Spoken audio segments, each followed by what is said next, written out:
অর্জুন সিং এর বাড়ির সামনে বিশাল পুলিশ বাহিনী মোতায়েন। কেন্দ্রীয় নিরাপত্তা বাহিনীও নামলো রাস্তায়। ব্যারাকপুরের সাংসদ পার্থ ভৌমিক ঘোষণা করেছিলেন জয় বাংলা স্লোগান দিয়ে ব্যারাকপুরের প্রাক্তন সাংসদ অর্জুন সিং এর বাড়ি ঘেরাও করবে জগদ্দলের বিধায়ক ও দলীয় কর্মী সমর্থকরা। সকাল থেকে অর্জুন সিং এর বাড়ির মেঘনা মোড় চত্বরে টান টান উত্তেজনা। ব্যারাকপুরের প্রাক্তন সাংসদ অর্জুন সিং এর দায়িত্বে থাকা নিরাপত্তা রক্ষীরা ইতিমধ্যে রাজ্য পুলিশের দায়িত্বে থাকা আধিকারিকদের সাথেও কথা বলেছেন। তবে সংসদের বাড়ির অনেক আগেই ব্যারিকেড করে দিয়েছে জগদ্দল থানার পুলিশ। ব্যারাকপুরের প্রাক্তন সাংসদ বর্তমানে কেন্দ্রীয় জেড ক্যাটাগরির নিরাপত্তা পেয়ে থাকেন, তাই তার বাড়ি চত্বর বাড়তি নিরাপত্তা দেওয়া হয়েছে পুলিশ কমিশনারের তরফ থেকে। তবে একদিকে তৃণমূল সমর্থক জয় বাংলা স্লোগান, অপরদিকে বিজেপি কর্মী সমর্থকরা জয় শ্রীরাম স্লোগান দিয়ে চরম উত্তেজনা সৃষ্টি হয়। পুলিশ ও কেন্দ্রীয় বাহিনীর মাঝখান থেকে পরিস্থিতি সামাল দেওয়ার চেষ্টা করে, যদিও পরিস্থিতি যাতে হাতের বাইরে না যায় তাই বাড়তি পুলিশ আগে থেকে মোতায়েন করা হয়েছিল গোটা এলাকায়। জয় বাংলার ধ্বনির আগে কোনো ধ্বনি পশ্চিমবাংলায় টিকবে না। আপনারা শুনতেই পাচ্ছেন জয় বাংলার যে ধ্বনি, তার সামনে কোনো ধ্বনি দাঁড়াতে পারছে না। তো আগামী দিনেও পশ্চিমবাংলায় একটাই ধ্বনি, একটাই স্বর শোনা যাবে, সেটা হচ্ছে জয় বাংলা। আর মমতা বন্দ্যোপাধ্যায়, অভিষেক বন্দ্যোপাধ্যায়, তৃণমূল কংগ্রেস, এর বাইরে কোনো ধ্বনি আর শোনা যাবে না। পার্থ ভৌমিক আমার সাংসদ, আমার অভিভাবক যে কথা বলেছেন, আমি তার কথার রেখে আমি আজকে একাই এসেছি, কিন্তু এখানে আসার পরে দেখলাম আমাদের অনেক অনুগামী অনেকেই এখানে উপস্থিত হয়ে গেছে এবং পুলিশ প্রশাসনও উপস্থিত হয়ে গেছে। তাই আমি আজকে যে কথা কালকে ও উইথড্র করে নিয়েছে, ও বলেছে আমি জয় বাংলার বিরুদ্ধে কিছু বলিনি, তার মানে ও নিজেকে সারেন্ডার করেছে। আমি তাকে সম্মান জানিয়ে আরেকটা চ্যালেঞ্জ ছুড়ে যাচ্ছি আজকে প্রেস মিডিয়ার মাধ্যমে, যে উনি বলেছেন পুলিশকে গারদে রেখে দিতে। পুলিশ আমার কথা শুনে গারদে যাবে না, পুলিশ পুলিশের মতন কাজ করবে। তাই আমি বলবো, আমি একটি আবেদন জানাবো ব্যারাকপুর পুলিশ কমিশনারকে যে আমার সিকিউরিটি পার্মানেন্টলি উইথড্র করে নেওয়া হোক, এবং অর্জুনকেও বলবো যে ওর যদি সৎসাহস থাকে তাহলে ওর সিকিউরিটিটাকে পার্মানেন্টলি উইথড্র করে নিন। এবার যে মাঠে যে ময়দানে বলবে আমি কথা দিলাম আমি একা আসবো, আমার কোনো অনুগামী আসবে না, আমার কোনো দলবল আসবে না, যদি দরকার হয় কোনো মাঠের মাঝখানে যে তালা বন্ধ করে থাকবো, ওকে ডেকে নেব। তো আমি এটা আবার চ্যালেঞ্জ থ্রো করলাম, পুলিশের ভয়, সিকিউরিটির ভয় নয়, পুলিশ প্রশাসনকে সম্মান জানানো এবং তার কথা শোনা আমাদের দায়িত্ব এবং কর্তব্য।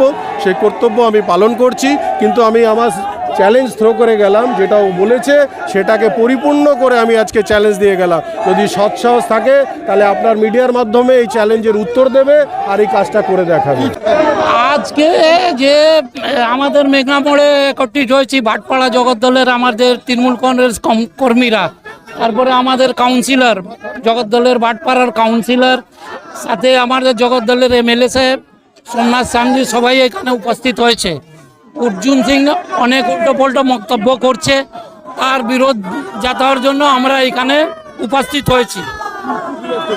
বিরোধ আমরা জয় বাংলা করে বলেছিল, আমার বাড়ির সামনে জয় বাংলা কে বলবে, এইসব উল্টা পাল্টা মন্তব্যও করছে।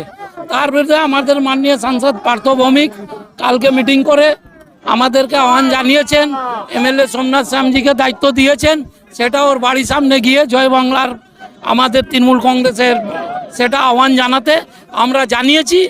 আমরা এসছি এইখানে, সেই দেখছি ওই যে ও নেই, সে পুরো সাংসদ অর্জুন সিং এইখানে নেই, পালিয়ে চলে গেছে এইখান থেকে। পুলিশ আমরা পুলিশ সঙ্গে কপারেশন করছি, যেহেতু আমাদের সরকারের পুলিশ, আমাদের পুলিশ সাথে সবসময় কপারেশন করি, এখনো আমরা কপারেশন করছি। কিন্তু যে লোক বলেছিল সে লোক মাঠ ছেড়ে পালিয়ে গেছে। কালকে লেলিনগরে মিটিং এ পার্থ ভৌমিক চ্যালেঞ্জ করেছিল কি কালকে এক্স-এমপির বাড়ি ঘেরাও করে আমরা জয় বাংলা স্লোগান দিব। জয় বাংলা স্লোগান বাংলাদেশের স্লোগান, কিন্তু ঠিক আছে তৃণমূল ওটা করছে, করুক, তাতে আমাদেরকে, কিন্তু আমার এক্স-এমপির বাড়ি ঘেরাও করবে। পার্থ ভৌমিক চ্যালেঞ্জ করলো আর নিজের লেগ গুছিয়ে বসে গেল বাড়িতে, দু চারজন পাঠাকে পাঠিয়ে দিয়েছে এখানে। তো আমরাও রাস্তায় আছি।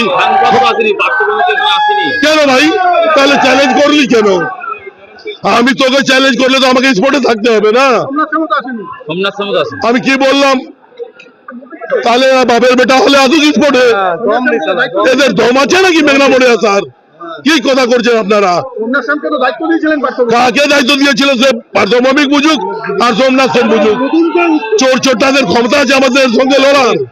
পুলিশ কি বলছে? পুলিশের কোঅপারেট করেছে? দেখুন পুলিশ কোঅপারেট করেছে কি করেছে আমি জানি না। কালকে আমার এক্স এমপি বলেছিল যদি বুকের পাটা হয় পুলিশ সরিয়ে আসুক। আমি এখনিও বলছি যদি ওদের ক্ষমতা আছে পুলিশ সরিয়ে বুঝে নিব আমরা। ব্যুরো রিপোর্ট, সঠিক বার্তা।